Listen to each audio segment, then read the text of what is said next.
How are we looking for attendees?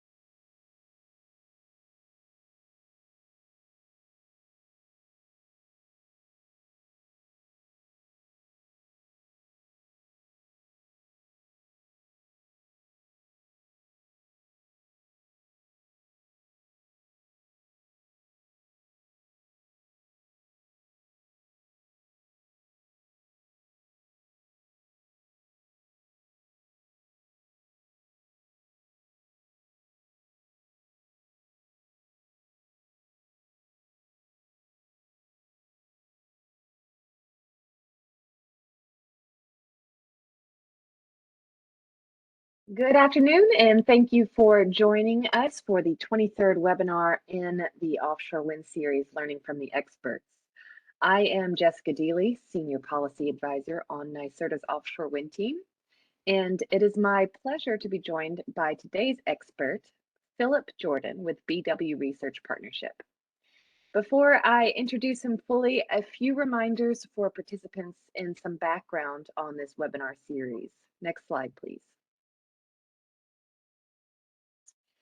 Firstly, if you are experiencing any technical issues, please contact Sal Graven at the email address on the bottom of this slide.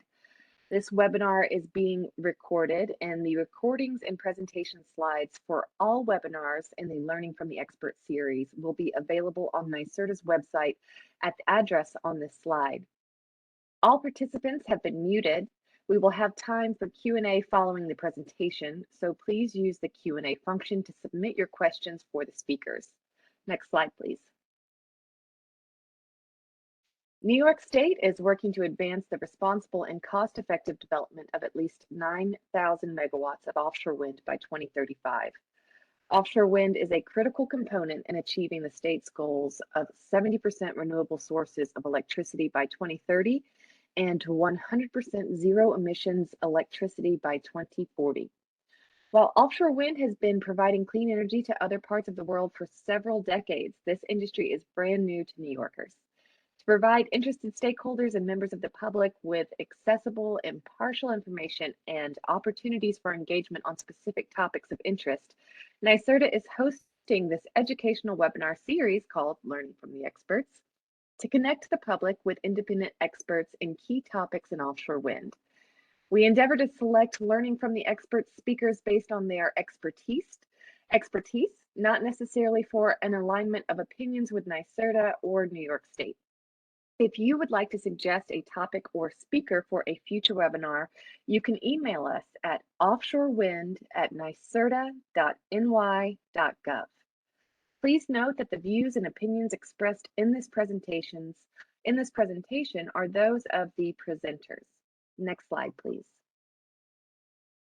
It is now my pleasure to introduce Philip Jordan. Phil is the Vice President of BW Research Partnerships and leads the firm's Massachusetts office.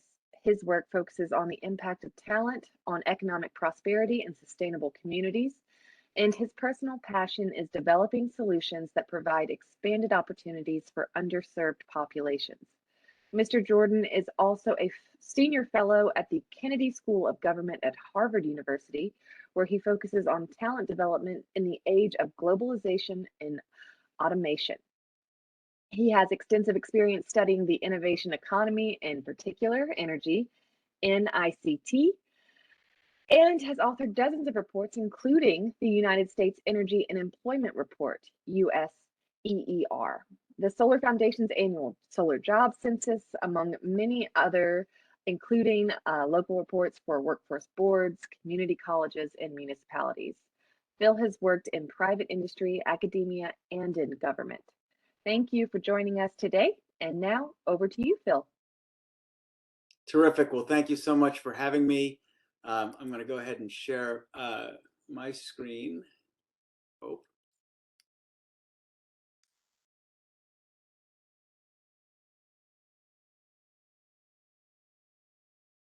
Go. I really appreciate the opportunity to be here today to speak with you to talk about some really, I think, important work that we've been fortunate to support for NYSERDA over the last few years, with a specific focus around occupations and gap analyses in this growing industry. Really, when we look at what New York is doing and sort of its leadership role in building out the offshore wind sector in the United States, and the work that's being done in surrounding states throughout the Northeast, it really is an exciting time. It's not every day that the United States creates a whole new industry sort of out of cloth.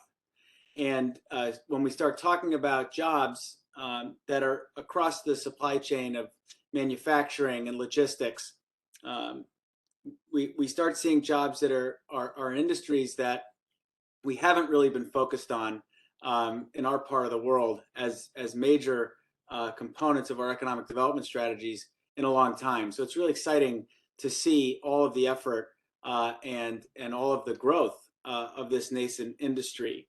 Of course, with that comes some significant talent challenges as well. So we're going to talk a little bit about that today, and then I'll look forward to hearing from you and getting what kinds of questions you have.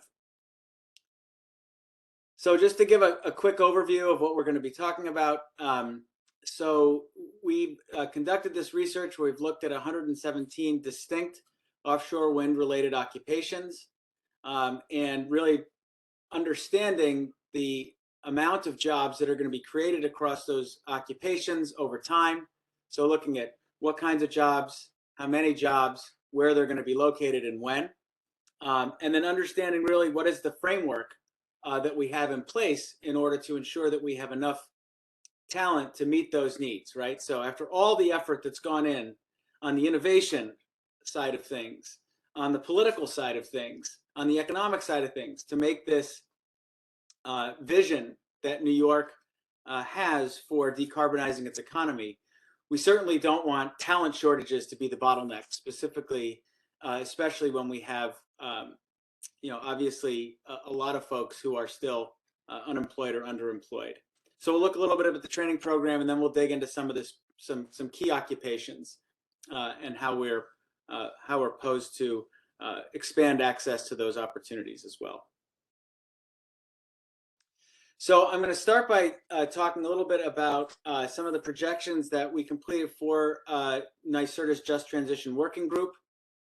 These were released right about the first of the year in 2022. And what we looked at were some of the projections in offshore wind through 2050. Now, these are not full-time equivalents or job years. These are actual, people. These are people who are working full-time in the industry in a snapshot in time in each of these years. So what we see is that there's a couple of different scenarios for how New York achieves its climate goals. But the bottom line is that we're looking at 5,000 jobs or so through 2025, increasing to somewhere between 14,000 to 23,000 over the next 15 years. So this is a huge job creation opportunity. It's lots of jobs, and if you look at the different colors of the bar chart, I'll draw your attention to the gray section, which is the manufacturing jobs, and the yellow section, which is other supply chain jobs. So the interesting thing is when you look across how governments and different agencies try to stimulate the economy, construction is obviously very important, and it's one that infrastructure is often focused around creating construction jobs. In other words, we know that governments are pretty good at creating construction jobs by investing in infrastructure. What makes offshore wind a little bit different is that because of the commitments, the policy commitments around localizing supply chain, what we're seeing is these tremendous knock-on effects as we go upstream. What do I mean by that? Well, what I mean is if you import everything from overseas for an offshore wind project, the dark blue at the bottom of each of these charts is what you should expect to create.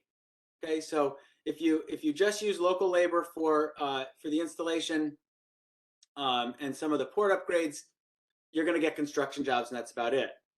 But if you really focus on ensuring that, in this case, New York gets the benefit of the professional services companies providing professional services for these projects, so the engineering and the design and the legal and the finance, and if you put the right investments and policies in place to attract the manufacturers, so the nacelle facilities, the blade facilities, the tower facilities. And we've already seen this happening in New York, right? And I've been lucky to take a tour up in Coymans and in Albany to see the work that's being done in building out the companies that are going to employ lots of people to make this offshore wind industry a reality. So this is good for a couple of reasons. We can see that there's lots of growth, lots of jobs, and that those jobs are distributed across different parts of the supply chain, different types of jobs, different types of industries, which means that there are different types of jobs for different types of people. So that's really exciting. No, long way of saying that this is exciting for a number of reasons. So when we look at what kinds of jobs are going to be created, and we look at that 2030 timeframe, what we see is that about 20% of the jobs are going to be in production and manufacturing, which is just a really big number. And that's not just working for a manufacturer. That is actually in a production or manufacturing role, right? So you are an assembler, right? You are a welder, for example. About 29% are in the installation or repair. So these are things like the wind turbine technicians, the pile drivers, the other sort of operators and construction related occupations. And then a little over a third are in management and professional. So that could mean that you are a manager, shop foreman, executive, or a lawyer, engineer, etc. So again, really strong diversity in the types of roles that are required for this build out. So when we look across the different jobs that will be created and where we're going to see these types of jobs, one of the things that we want to look at is say, well, how are we currently situated to fill those needs? And one way to look at that is what's called a location quotient. And really all that is it's fancy speak for the concentration of current existing talent in those kinds of roles. So a 1.0 just means that the percentage of people in that kind of role in your economy, in this case, New York State, is the same as the national concentration. And anything above a 1 means that you have more of that occupation in your economy as a percentage, and anything below a 1 is less. So the areas that we would want to focus on is, well, if we're over a 1, then we feel pretty good about being able to meet local demand. And maybe we can be exporting to other states that don't have that strength. When we look at concentrations below a 1 or location quotients below a 1, those are areas where we really want to look at our training infrastructure and make sure that we're set up to produce the additional workers that are going to be necessary with the right kinds of skills in order to meet that need. So the one that I would draw your attention to here is in the manufacturing and assembly space. So overall, there are fewer people in manufacturing and assembly roles than there are as a percentage of the New York economy than in the national economy. It's slightly below average in construction and O&M, but manufacturing and assembly is really the one that I think we want to think about as New York starts to really build out this supply chain. Having that manufacturing and assembly talent is really, really going to be critical. Not that the others aren't, but just thinking about, sort of how we can make sure that we're aligning and not having those types of bottlenecks. So this is an estimate, again, using the Just Transition Working Group data to suggest where the offshore wind related job years will be produced. Now these are what we call job years. These are not jobs. This is over a long period of time. So we're not creating 1 million new jobs, right? Just to be clear. But this is really about the concentration of those jobs. And what we see here is that more than 60% of the jobs that will be created, we expect to be created in New York City and Long Island, with the Mid-Hudson region also being an important area for jobs. Now, a lot of this has to do with proximity to the ocean, right?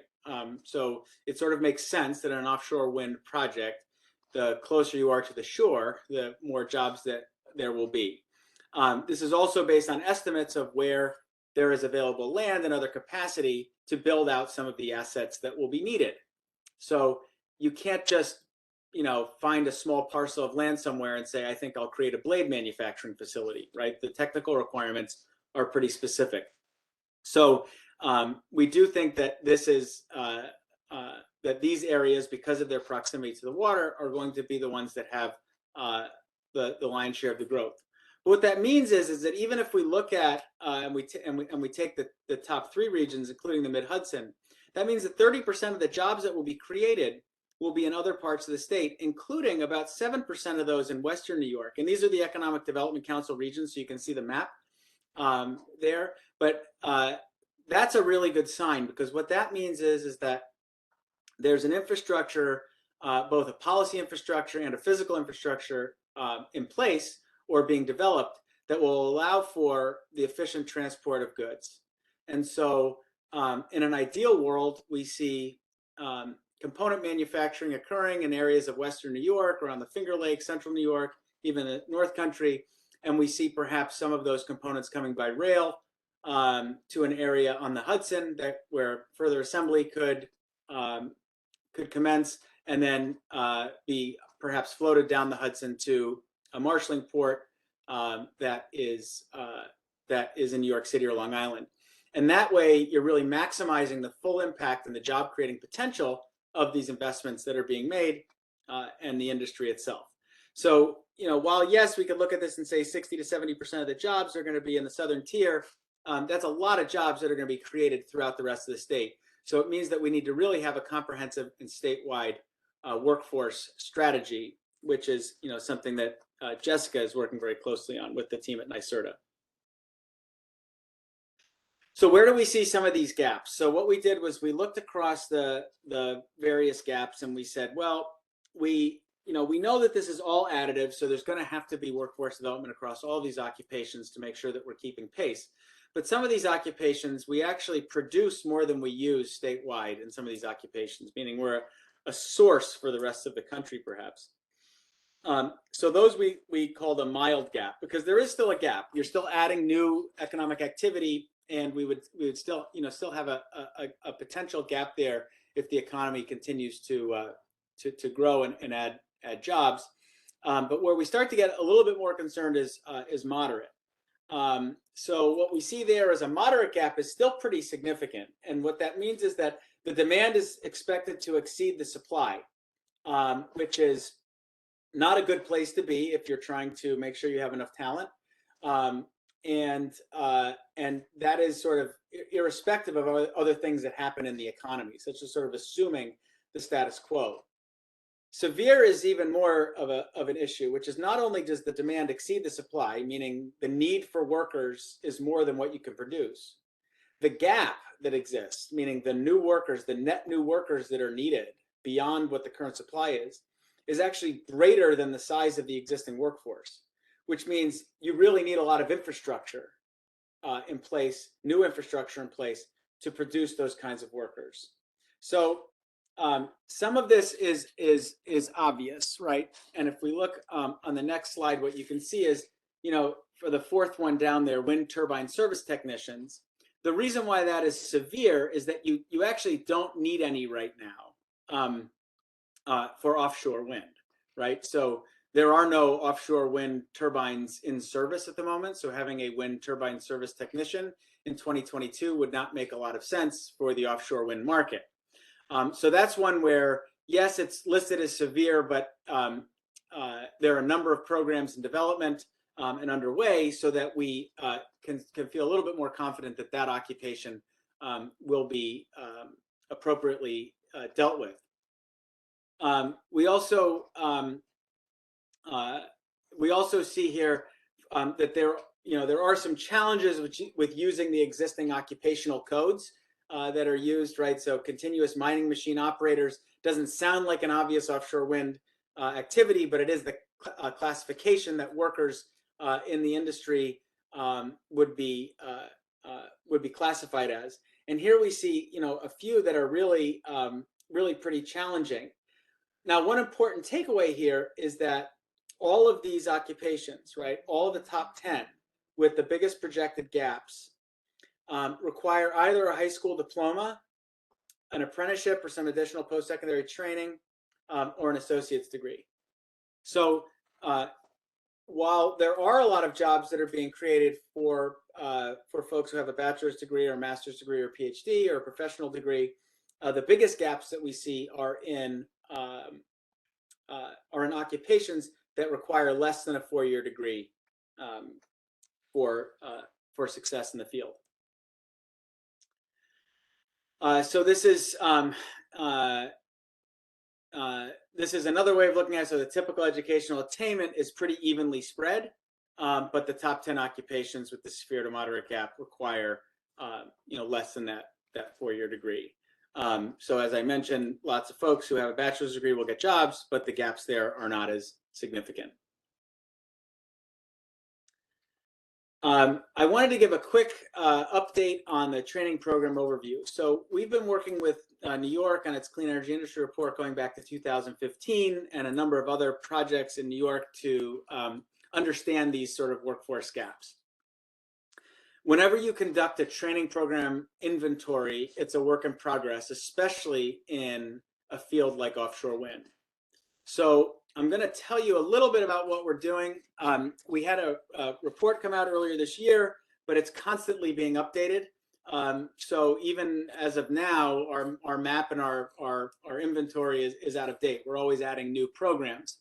But the way that we're thinking about it is really thinking about, first of all, wind-specific programs. And there what we saw is a heavy focus on engineering, and then courses and tracks in wind energy, as well as the development of some of those wind turbine tech and other sort of other programs related to some of the certifications that are critical for offshore wind. Then there's a number of general and vocational trade programs. And one of the things that when we look at the different occupations, what we find is that the construction trades are critically important for the installation of these offshore wind farms. And then we look across a gap analysis, and I've already mentioned the wind turbine techs, currently insufficient but rapidly growing, and then things like CNC machinists, where we're looking at other types of machinist roles, where, as I mentioned, the manufacturing and assembly of these components and OEM activity is going to be really significant and severe. So this is, again, I don't want to focus on this because it's not a complete picture, but just to give you a sense of where there are vocational trade programs, they're located all across the state, and a lot of the wind specific programs are really focused downstate, although that is starting to change. So we'll have updated maps here very soon. Okay, so now this is a good example of we're going to go into some of the specific occupations, and then I'll have some time for your questions. But this is a good example of competition and collaboration. So we recently did some work for the Massachusetts Clean Energy Center in looking at occupations and careers and skills for folks in the clean energy sector sort of broadly. And to really understand a lot of what was happening there, Massachusetts has looked at a lot of the work that NYSERDA has done. And now I thought for this webinar, I would sort of return the favor and look at some of the research that we conducted in Massachusetts, because it's very similar. So this is research that was supported by the Massachusetts Clean Energy Center, and so with their permission, sharing some of these findings with the folks in New York. So nice to see that despite the fact that you're heavily vying, as these two states are heavily vying for investment and opportunity in offshore wind, that the focus around workforce development, there's really a lot of collaboration and I think good knowledge sharing. So I want to talk a little bit about some of the occupations, and some of these may not be immediately obvious, but carpenters actually play a key role in the offshore wind industry, and there's a couple of different ways that carpenters can play a role. And interestingly, the carpenters union is typically a signatory in the project labor agreements for these, because of the work that's done, not only in the sort of the work with the foundation and molds and other types of things, but also in the the direct installation of the turbines themselves. So, for many of these occupations, we would be talking about members of the Carpenters Union, because most of these projects are, these types of activities would fall under the project labor agreements. Carpenters provide an important pathway, because their entry-level education requirement is typically a high school diploma or equivalent, and they do not require prior work experience. The on-the-job training is an apprenticeship program, and the union carpenters have an in-depth apprenticeship program, which is, I think, helpful for folks who are not familiar with labor unions and hear the term apprenticeship put out a lot, right? An apprenticeship is really very, very different from an internship. An apprenticeship is a job. And so you're hired as an apprentice. And what it really means is that you're learning on the job, and often, depending on the program, you're learning in the classroom as well.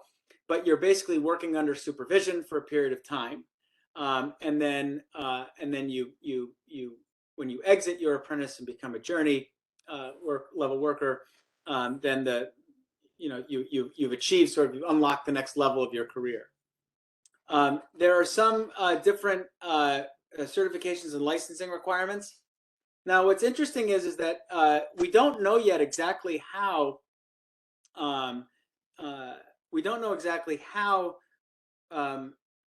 the nature of the hiring will be for a role like carpenters. So our recommendation from a workforce perspective in terms of certifications and licensing is to get and really think about some of the common certifications and licensing that are broadly applicable across clean energy.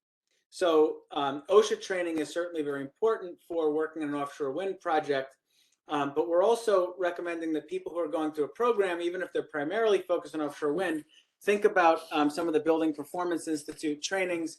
And obviously in a union, there's the broad scale training that encompasses much of this, but so that there's opportunities for using these carpentry skills in other sectors in the clean energy economy.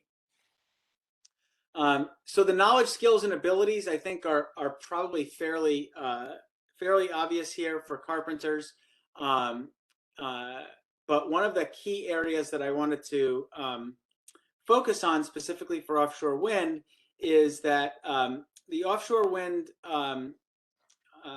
sector requires the carpenters to really be focusing around standards, measurements, and the blueprints and instructions.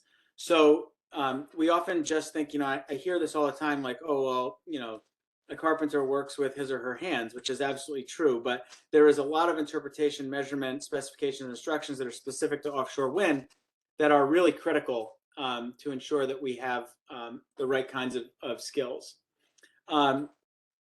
6 in 10 carpenters receive healthcare benefits. 7 in 10 receive retirement benefits. Again, when we're specifically referring to those carpenters working under a project labor agreement, you'll be about 100% there, right? So labor unions are obviously very well known for ensuring benefits.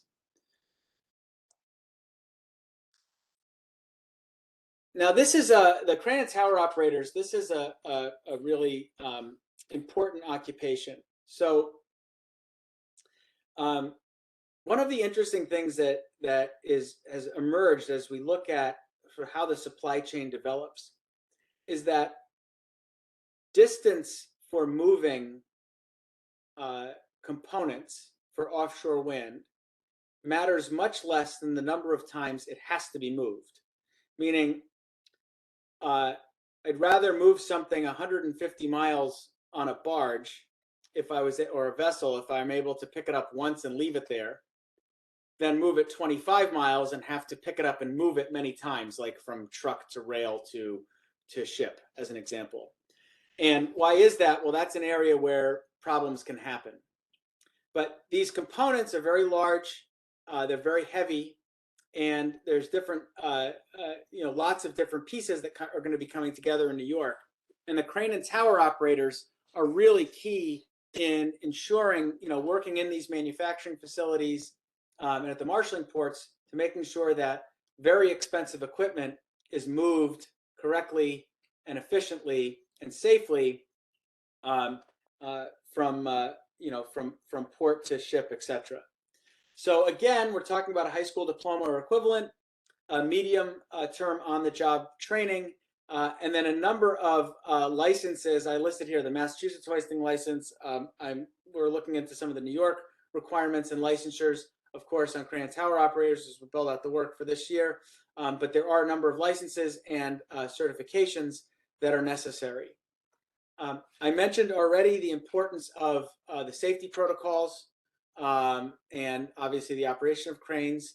There is also an equipment maintenance component to this. So being able to troubleshoot and repair the equipment is often the first line of defense, is that tower operator before you call in the mechanic.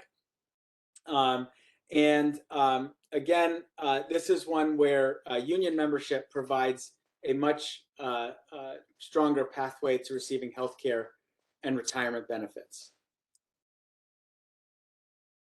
So another occupation, again, that's highly unionized, but very, very important for, and very, very important, I should say, for the industry, is the pile driver operators, the pile drivers. So these are different states have different apprenticeship requirements for these, but the knowledge and skills and abilities, again, have to do, again, with heavy duty construction, installation equipment, and being able to operate and maintain and repair those in the field as needed. Again, this is one where when we talk about the unionization, part of the reason why I'm mentioning this is that I know that there are a lot of training providers who are listening in today. And this is one where, the key, I think, to success is understanding either are there sort of pre-apprenticeship or apprenticeship readiness programs that are available, or are there partnerships with labor unions to provide specific expertise? And I'll give one example here with the pile drivers in Massachusetts. For some of the offshore wind specific training that's required for that union, the training is actually being developed and performed by the Mass Maritime Academy.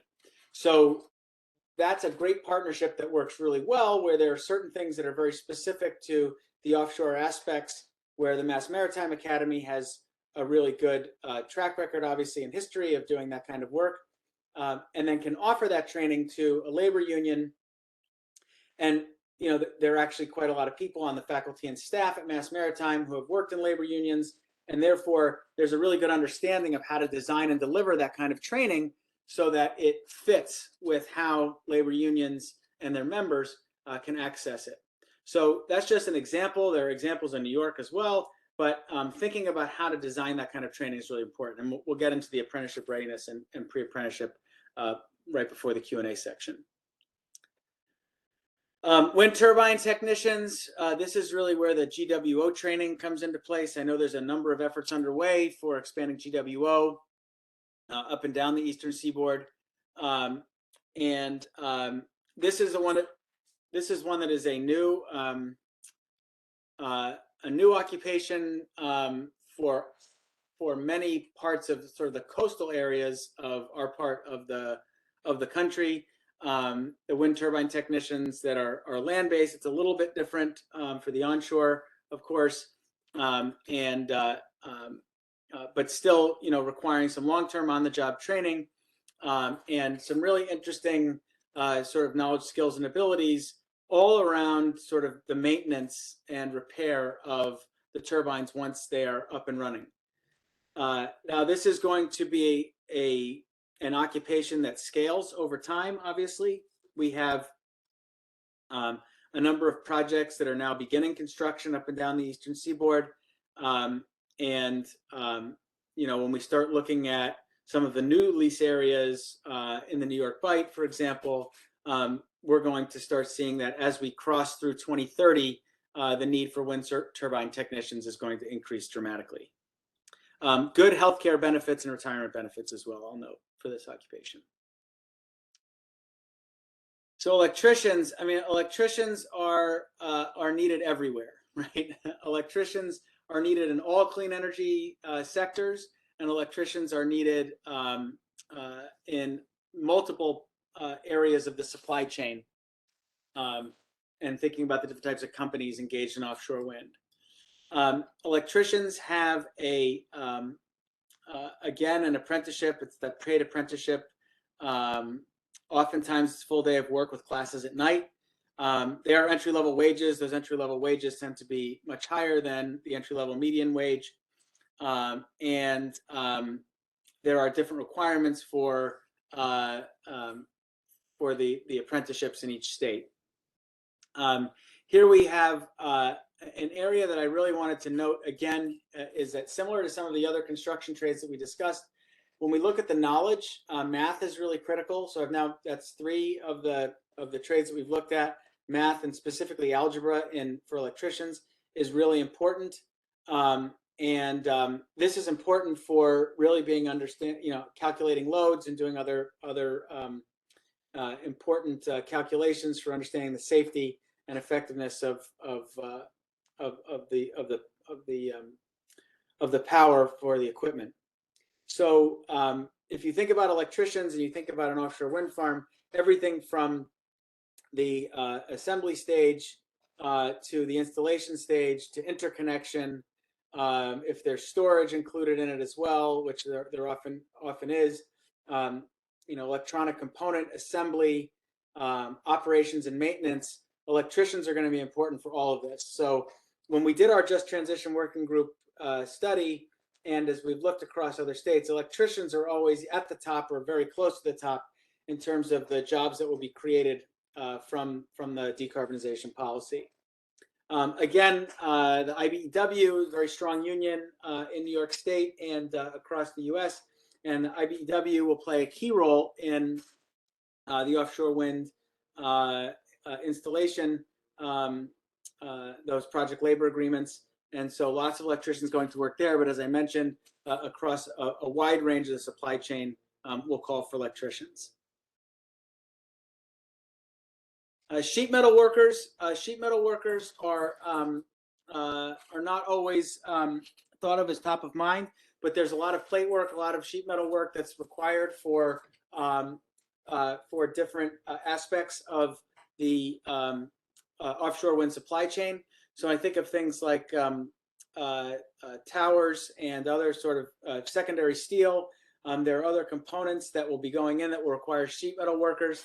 The manufacturing facilities and those tier 1s and tier 2s, as we go further up the supply chain and looking at who's building the components, sheet metal workers really will be a high in demand occupation. Again, we see a high school diploma or equivalent, but I will mention the proficiency in algebra and geometry again comes up. So another one where math is really critical. This is really important because of a couple of things. The first is really understanding, laying out and measuring and marking the dimensions of materials, but also welding to the right specifications is also really important. So obviously there are apprenticeships for this type of an occupation, and the knowledge, skills, and abilities I think are pretty consistent with what the expectation is for this occupation. Again, 60 to 70% receiving benefits, with the union members being much higher. Now we get to one occupation that requires a 4-year degree. Mechanical engineers. There's all types of engineers that will have specific demand in the offshore wind sector. Mechanical engineers is a big one, and this is an area where we see in New York State, we see very strong engineering programs throughout the state. And typically with the 4-year occupations, the universities are looking at themselves as really training anybody from the state or from the world, for that matter, for opportunities throughout the state or beyond. So we think that there's a strong opportunity here with some of the engineering programs to be thinking about contextualized offshore wind programs to understand the engineering specific to offshore wind and providing that kind of experience. So both sort of modules in the SUNY system or throughout other universities in New York State, as well as perhaps an expansion of the or access to the NYSERDA internship program for companies to provide more exposure.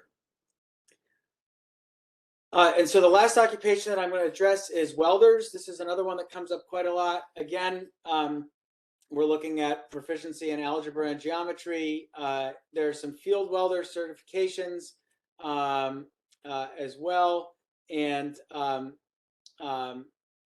we noticed the field welder exam or the AWE certified welder exam.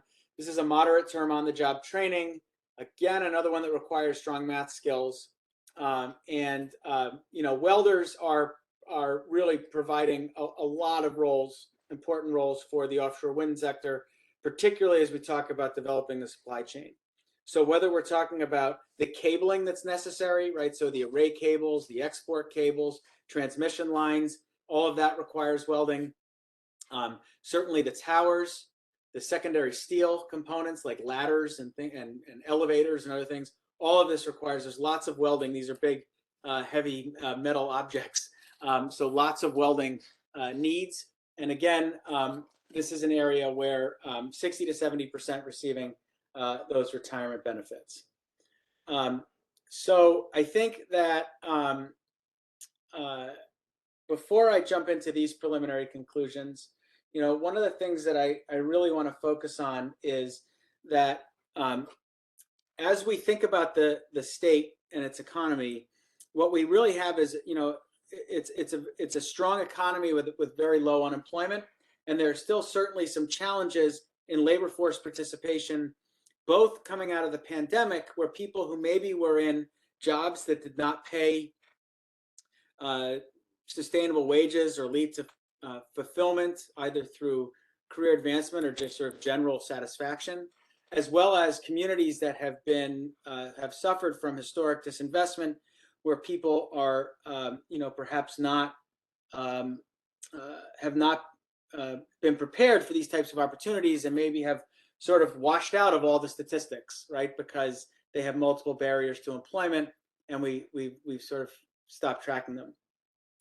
So those are the populations of people that are available to fill the roles and some of the other ones that we've talked about today. So really what we're focusing on here is, how do we create accessibility for people who have historically not participated in these kinds of industries? And, you know, the first takeaway that I have from this is maybe an overarching conclusion, is that math is really, really important. And the challenge that we have is that folks who are unemployed or underemployed, and especially those who have multiple barriers to employment, either have a long time distance between when they took math classes, and or perhaps never had high proficiency in math. So how do we resolve that? Part of the equation is adult basic education and math remediation. And when we talk to, you know, labor unions and private employers about what the limitations are in terms of hiring, oftentimes math proficiency is coming up as a key area or bottleneck or shortage or deficiency in the labor market. So as we start thinking about how many of these jobs are sort of ripe for apprenticeship, designing programs and pathways that help individuals by getting them ready for that apprenticeship exam, so that when they show up to, you know, join the union or enter the apprenticeship program or take the post-secondary training, they have the prerequisite skills and knowledge in order to succeed. So that's really a big takeaway. We also need to make sure that we are expanding the vocational training for construction and manufacturing positions. Now, some of that is in design, right? So when we think about expanding vocational training, if it's something that's going to be under a project labor agreement, that's really just making those commitments so that for the hiring, so that the unions can hire the folks and put them through the apprenticeship programs. For some of the other occupations that are out there, we really, really need to focus particularly on manufacturing in terms of making sure that we're producing enough of those workers. And then really a focus on connecting with the downstate employers for apprenticeship and on-the-job training programs. We need to start providing people more access and exposure to see what these opportunities really are. Unless you spend a lot of time like I do thinking about each phase and each facet of an offshore wind farm, you may not know that we have really incredible opportunities to be creating jobs for welders in a lot of the communities up and down the Hudson that are really in need of economic development. You may not know that there's going to be a huge opportunity for engineers and engineering technicians downstate in communities that haven't seen those kinds of jobs grow in their areas before. So really exposure and awareness is critical as well. So I guess at this point, what would probably make sense would be to take your questions. I guess as a final thought before we get to the questions, as you're thinking about whatever questions you might have, is that New York really is at this place where there's a tremendous opportunity. There's lots of jobs that will be created. There's lots of jobs that will be accessible to folks, and there's lots of need for short-term training and readiness programs. We have a little bit of time, but not a lot of time, right? So a lot of the investments that have already been announced and many that will come with the next solicitations are going to start hiring people in a year or two. And as you saw from some of my slides, long-term and medium-term on-the-job training means we need to start getting folks in, this year so that they can really start getting trained, especially if we want to have a commitment to ensuring that those opportunities are available to people who live in communities that have been historically left out. So I guess with that, I will turn it back over to Jessica to manage the questions and hopefully provide you some answers. And I hope that information, it was a lot of information, but I hope that it was helpful as at least a first step. And then rest assured, there's lots of work that's ongoing, and there'll be more from NYSERDA, this year in the Clean Energy Industry Report on offshore wind, and I'm sure we'll be continuing over time to be producing more and more relevant information as we're able to uncover it.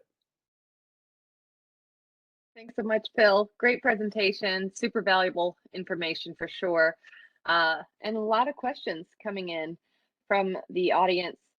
I think one of the ones that I want to start with is about using drones, automation in terms of maintenance and operations when we're talking about, running these wind farms. So from Eric Cusco, he asked, are drones taken into account when you're talking about the turbine technicians? Are those taken into account, drone operators specifically with wind turbine technician job counts? Yeah, so drones are increasingly of interest, particularly around inspection. Is currently the sort of thinking on that.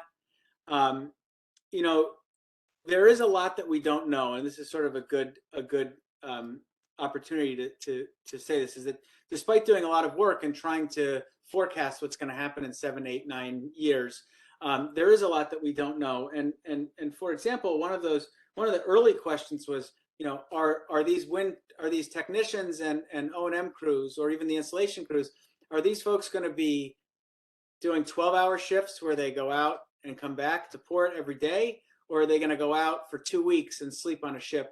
And it's not totally clear how everyone's going to do it, but it's interesting that already we've heard it's probably going to be 2 weeks, 3 weeks on, 2 weeks, 3 weeks off for whole crews to be going out and sleeping at sea and then coming back in. So all of those types of questions are a bit unknown. At the moment, the drone technology does seem useful for inspection. I've not heard sort of a whole lot on replacement of the actual maintenance yet. I think there's some hopes that more of that can be automated, but for now, certainly around the inspection, that can be really valuable. Great. You spoke a little bit about sheet metal workers. can you speak a little bit more in terms of the specific scopes that sheet metal workers might be applying themselves to within the offshore wind industry? What are they building? What are they making? Yeah. So there is, interestingly, there is sometimes some, I don't want to call it a turf battle, but I think everybody's with, but sheet metal workers do welding, right? And then welders also do welding. And sometimes there's a little bit of a, like, jurisdictional dispute, you could say, over who's doing what. But for sheet metal workers, there are a number of items, components that go into an offshore wind turbine that can and should be manufactured in New York State. And sheet metal workers play an important role in building those pieces out. So when we think about the towers that these nacelles sit on, right?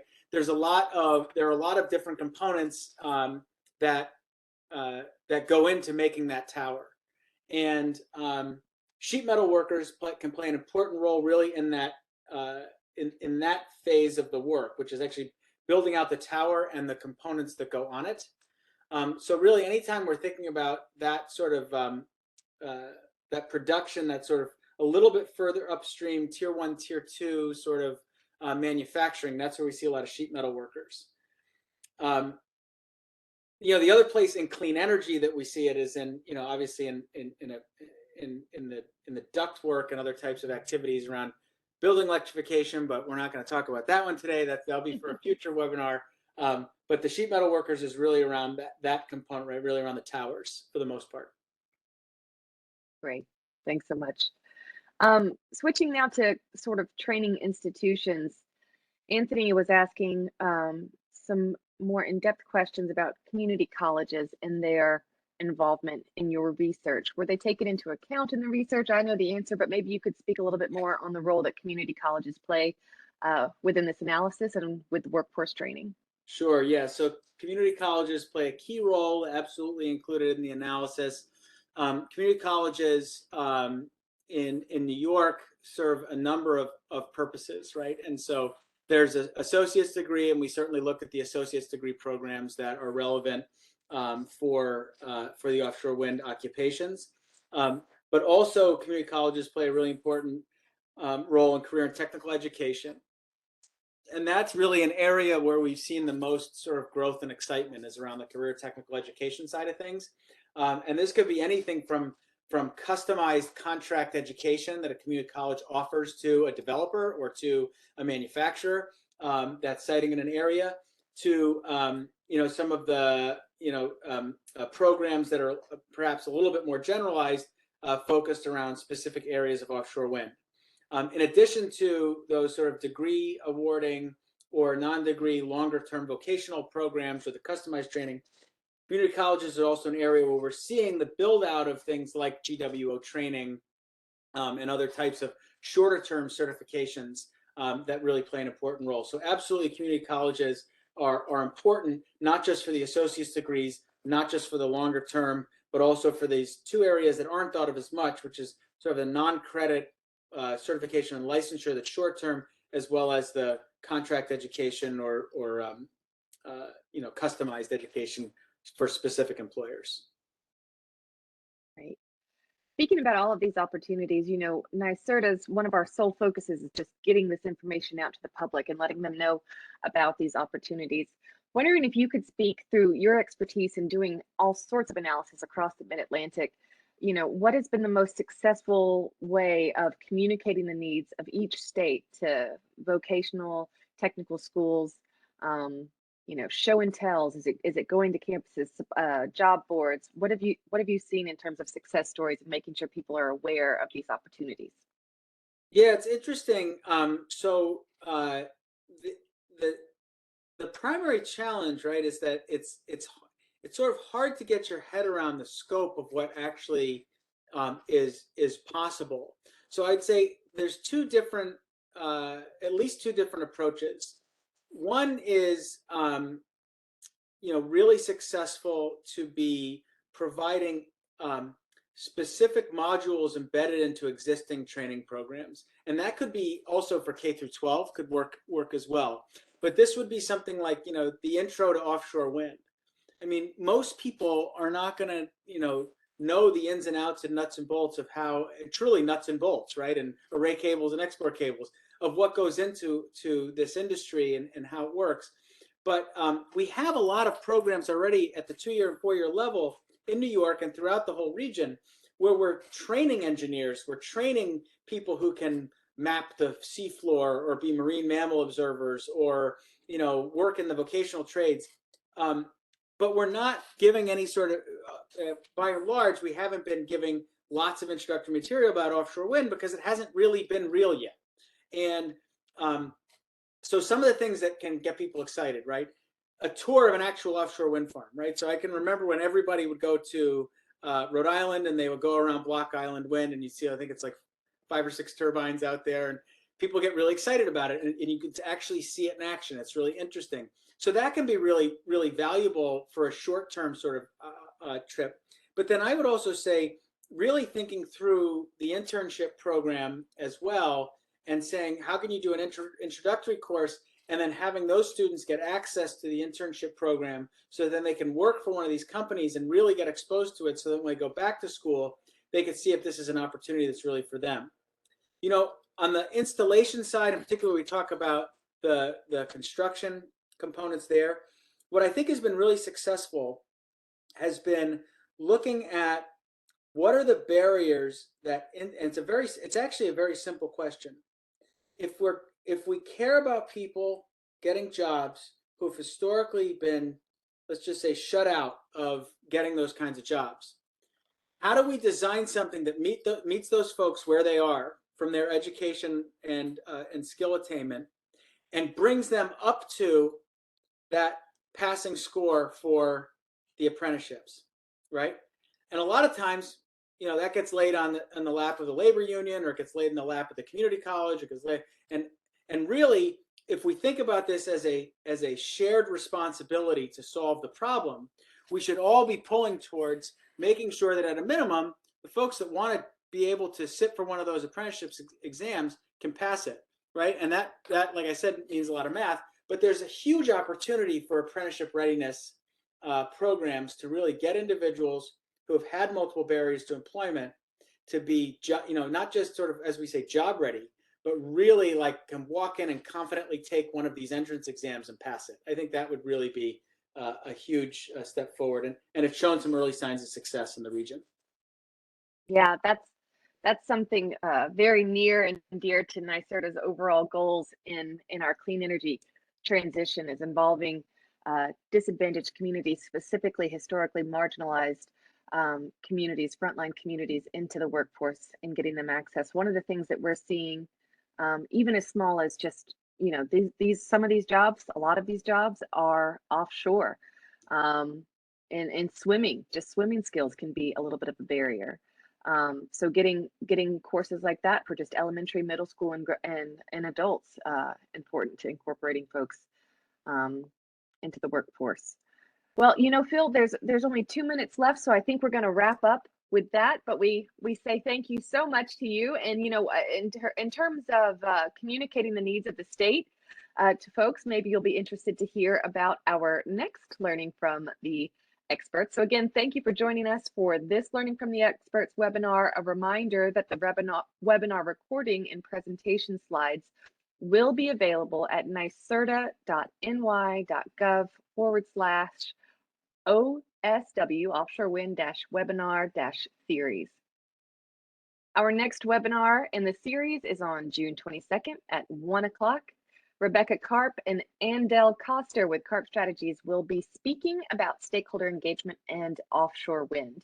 You can register for future webinars through our events page at wind.ny.gov.